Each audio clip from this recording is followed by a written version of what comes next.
और खाली ना जाता कोई दर से तुम्हारे, खाली ना जाता कोई दर से तुम्हारे, मैं भी खड़ी हूँ बाएं पसारे, अपने हृदय से लगा लो, गिरा जा रहा हूँ, उठा लो, भोले अपने दर से अब तो ना टालो, गिरी जा रही हूँ, उठा लो। पितृपक्ष की अमावस्या मतलब 2 अक्टूबर, भगवान देवाधिदेव महादेव खूब आनंदमय भावों से अपने पितरों के निमित्त जलाशय, नदी, तालाब, बावड़ी, कुआं जो तुम्हारे पास में हो वहां जाकर घाट पर दीप दक्षिण की बाती लगाकर उसको प्रज्वलित अवश्य करें, अवश्य।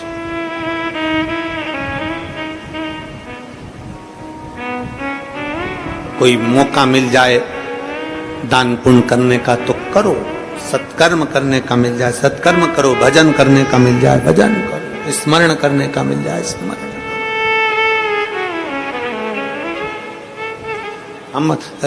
हम फिर वापिस अंजुम ताई जी को और आमदार सुहास अन्ना जी को बहुत बहुत साधुवाद देते हैं। ताई, इतने सारे भक्तों को, शिव भक्तों को भोजन कराने के लिए लोग आमंत्रित करते हैं, पर श्राद्ध पक्ष में आपके इतने शिव भक्त नांदगांव के जो इस सामने बनी भोजनशाला में भोजन कर रहे हैं ताई, उसके लिए आपको साधुता देते हैं, बहुत बहुत साधुता। इतना शिव भक्त, मेरे ओघड़ी शंकर का इतना भक्त, आपकी जो सामने भोजन भंडारा चल रहा है उसमें इतने शिव भक्त अगर भोजन कर रहे हैं तो ताई आपको बहुत बहुत साधुवाद है, उसके लिए बहुत बहुत साधुवाद। अन्ना जी आपको बहुत साधुवाद। कितना लोग तड़पते हैं कि हमारे घर लोग आए और श्राद्ध पक्ष में मुख झूठा करें, इतने नांदगांव के इतने शिव भक्त आपकी इस भोजनशाला में मुख झूठा कर रहे हैं, उसके लिए साधुता आपको। श्री शिवाय नमस्तुभ्यं। साधुता है, बहुत बहुत साधुता। कितना कितना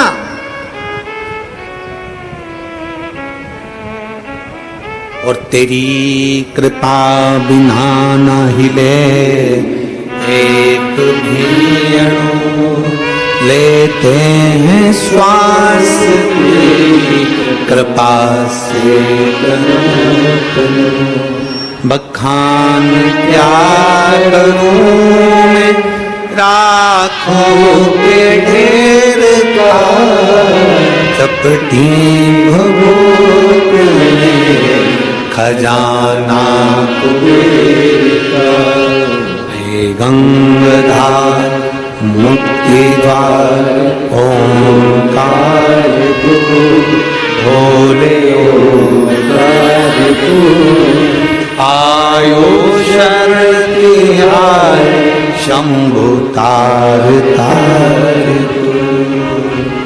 बखान क्या करूं मैं राखों के ढेर का, चपटी भभूत में खजाना कुबेर का। हे गंगाधार मुक्ति द्वार ओंकार तू, भोले ओंकार तू। आयुष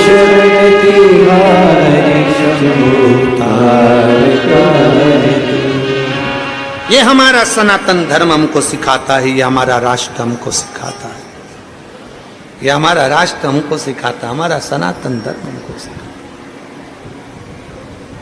ये हमारा शिव तत्व हमको सिखाता है।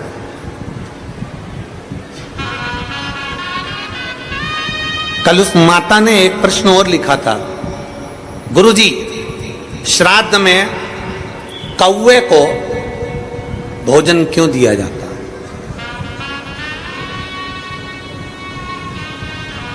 श्राद्ध में कौवे को भोजन क्यों दिया जाता है?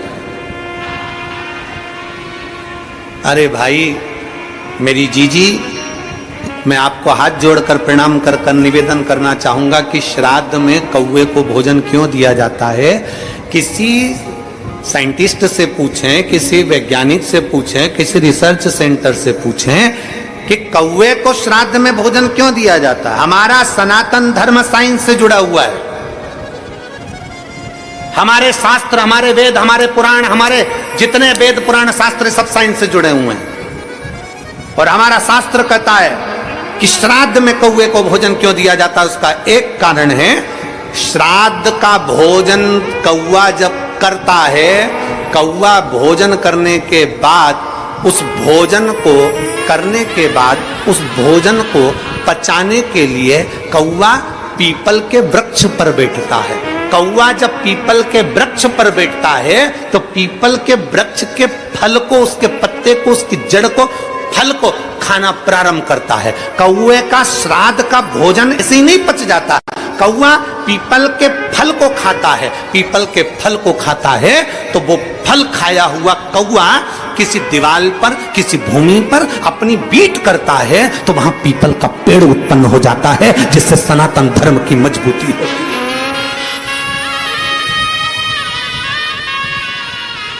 पीपल का वृक्ष उत्पन्न हो जाता है। पीपल का वृक्ष क्योंकि वो प्रकृति की रक्षा के लिए है, प्रकृति की रक्षा।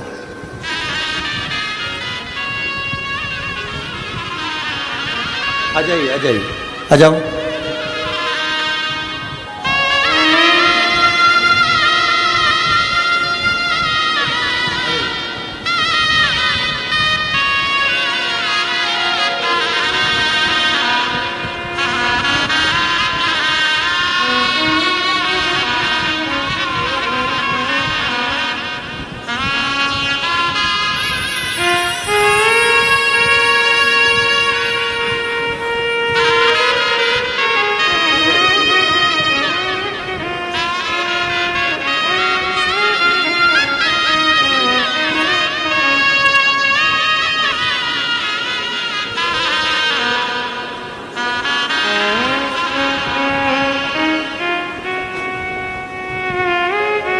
श्राद्ध पक्ष का,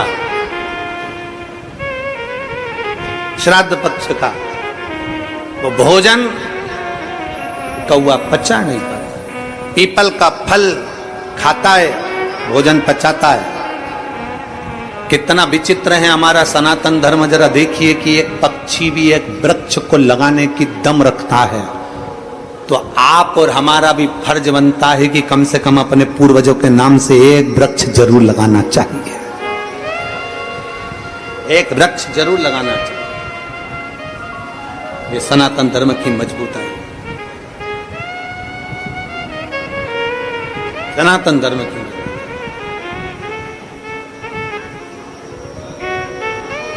और तेरी कृपा बिना न हिले एक भी लेते हैं श्वास, तेरी कृपा से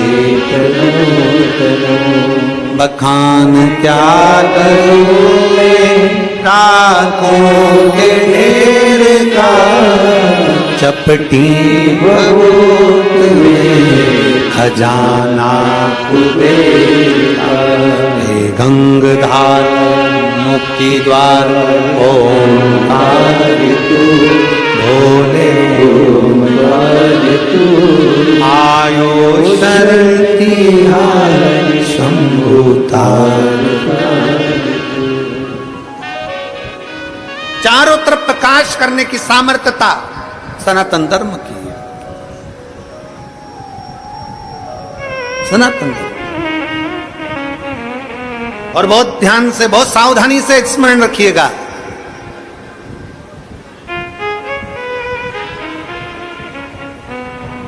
दिन में सूर्य प्रकाशित करता है,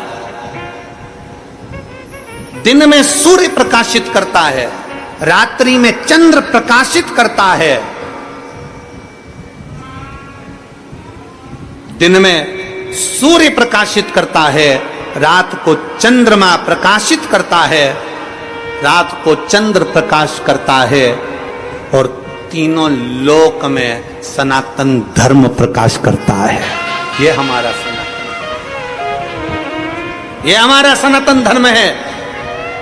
दिन में सूर्य प्रकाश करता है, रात में चंद्र प्रकाश करता है, और तीनों लोक में सनातन धर्म प्रकाश करता है। ये हमारे सनातन धर्म की मजबूताई है। उसका प्रकाश भूमंडल पर सदा आनंद देने वाला है। आनंद सारी समस्या का हल, जम के बोलो जरा, सारी समस्या का हल एक लोटा जल। एक लोटा जल प्रतिदिन चढ़ाइए, प्रतिदिन शिवालय जाइए, प्रतिदिन शंकर के द्वार जाइए, प्रतिदिन शंकर का स्मरण करिए, फिर कथा करिए। चिंता और चिंतन में अंतर है, बहुत अंतर है। वही चिंता चिंतन की कथा चल रही है, वही समुद्र मंथन की कथा चल रही है, वही समुद्र मंथन की कथा। असुरों को गुस्सा आ गया, असुरों ने सोचा हम काय को शंकर जी को जल चढ़ाए, हमें क्या करना शंकर जी को जल चढ़ाकर। अरे भाई, शिव महापुराण की कथा कहती है चाय और चरित्र जिस पर गिरते हैं, जिस पल गिरते हैं, दाग जाता ही नहीं है। चाय का भी दाग नहीं जाता, चरित्र का भी दाग नहीं जाता, इसलिए सावधान, बहुत सावधान। मेरे भारत की बेटियों से निवेदन है, संपूर्ण विश्व की बेटियों से निवेदन है, परसों से नवरात्रे चालू हो रहे हैं। सनातन धर्म की शुरुआत का ये एक अनूठा त्योहार है, नवरात्रि का त्योहार। मेरा संपूर्ण भारत की बेटियों से निवेदन है, संपूर्ण जगत की बेटियों से निवेदन है, इस व्यासपीठ के माध्यम से, इस नांदगांव की व्यासपीठ के माध्यम से संपूर्ण जगत की बेटियों से निवेदन है कि आपसे निवेदन है कि अगर गरबे में जा रही हो, गरबा खेलने के लिए जा रही हो, निवेदन है हमारे सनातन धर्म की मर्यादा के साथ जाना, वस्त्र ऐसा पहनकर जाना जो मर्यादित हो, वस्त्र ऐसा पहनकर जाना जो मर्यादित हो। हमारी मर्यादाओं को गिराने वाले वस्त्र पहनकर ना जाइएगा। मेरा बेटियों से निवेदन है,